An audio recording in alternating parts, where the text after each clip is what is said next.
Alright, apparently captive. Our little comments on the way to the supermarket.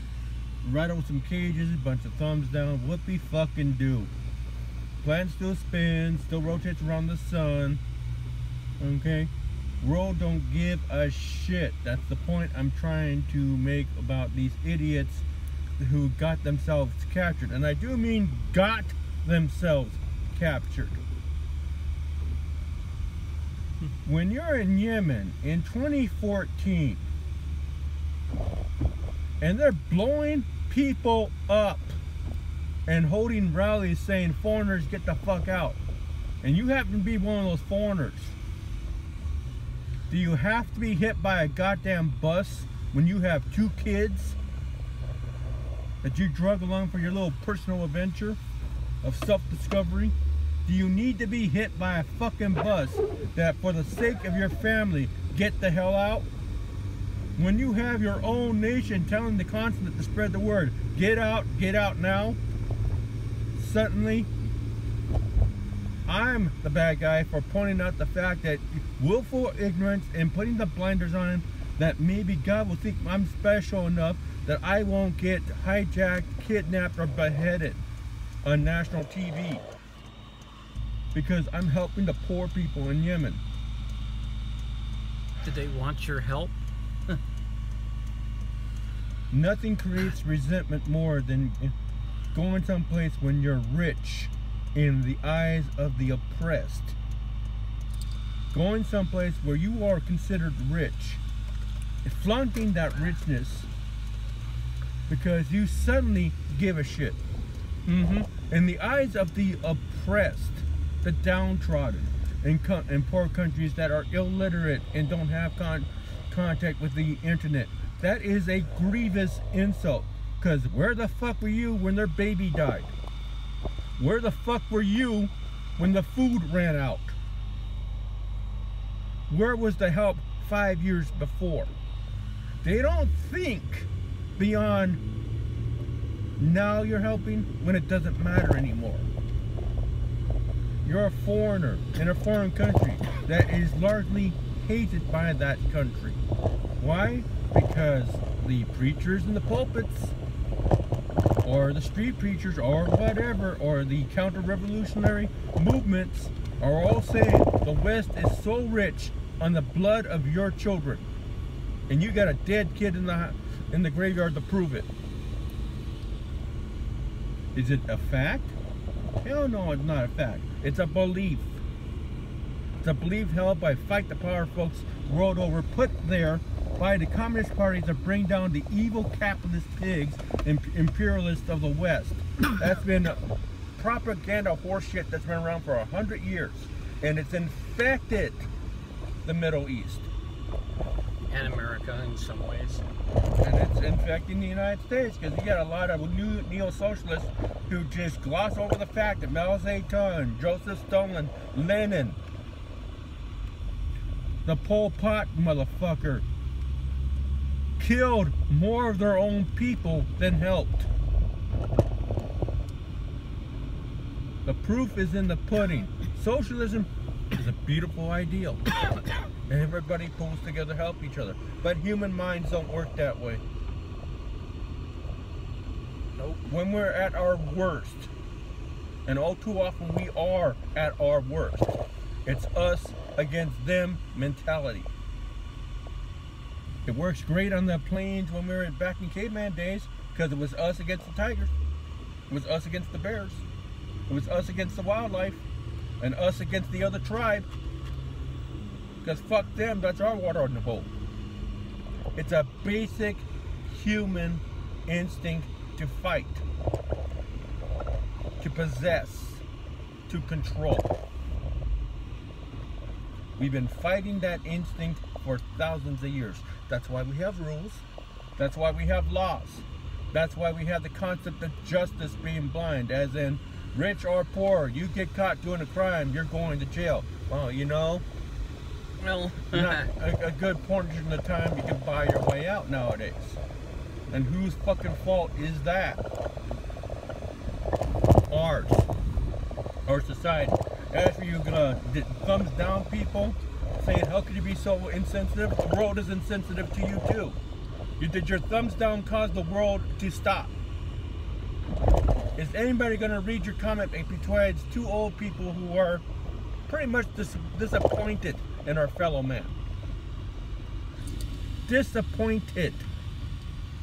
Yep. In the fact that after the civil rights movement of the 50s and 60s, we got generations of people trying to put segregation back because everybody's a racist. How does that change anything? How does that clinging to an idea of hate change anything for the better? How does shouting somebody down at a public rally, how about robbing somebody of their ability at free speech because you disagree with their outlook, change anything for the better? I would strongly suggest that all you people that decided that if you're not a liberal-minded progressive, you're an asshole kind of mentality, start looking a little closer in the mirror, because pretty soon you're going to start seeing the outlines of an armband. Little armband, maybe a different color from the red, white, and black of ages past, but it's going to be the same thing. Identity politics.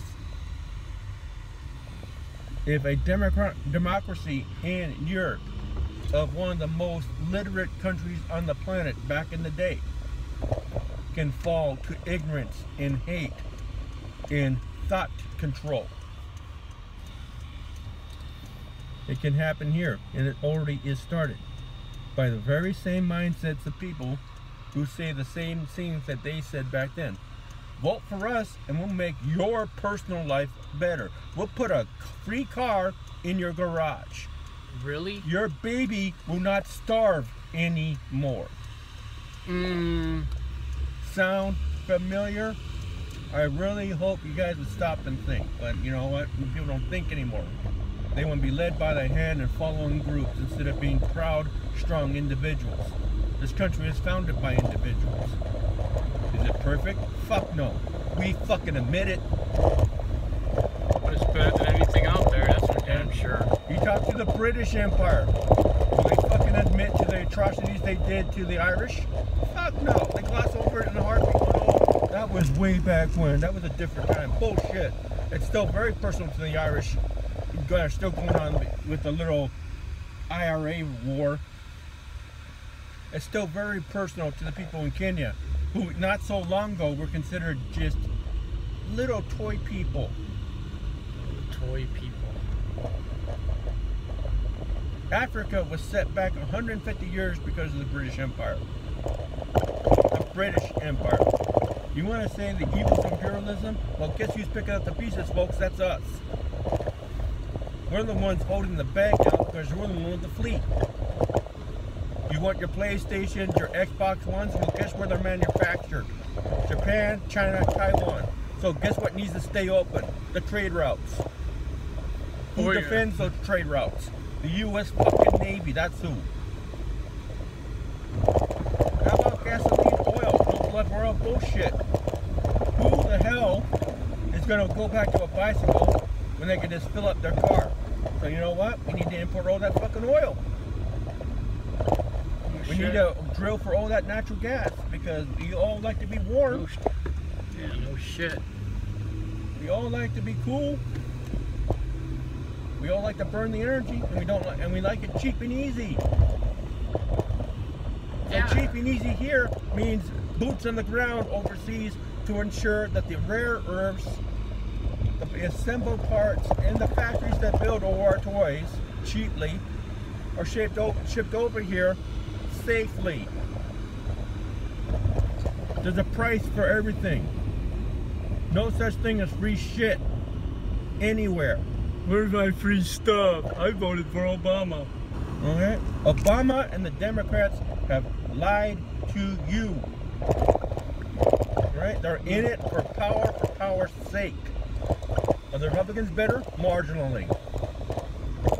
Marginally. The Republicans at least want jobs. Republicans want companies making money. Money means business. Business means employment. Employment means a paycheck. A paycheck means you can buy your baby food. Or your PlayStations, or whatever. Or your consumer goods. You want to hold somebody responsible for the state of the world? Look in the fucking mirror. 3 generations of us now. 3 generations of consumerism. Just look at the average Starbucks. Just look at your average donut shop. Look at online buying. Everything has a fucking price. The drug problem, look in the fucking mirror. Look at your parents. Look at your grandparents. They're the ones who decided that drugs were cool. Back in the 60s. Alright, they're the ones who decide that drugs don't hurt anybody. Bullshit, they don't. There are slaves in the jungles of South America that are dying in the hundreds every day. Does anybody give a shit? No. Why? Because the cocaine's too good. The heroin's alright. Or the latest edition of marijuana. Doesn't hurt me. That's all you guys care about. Me. Me.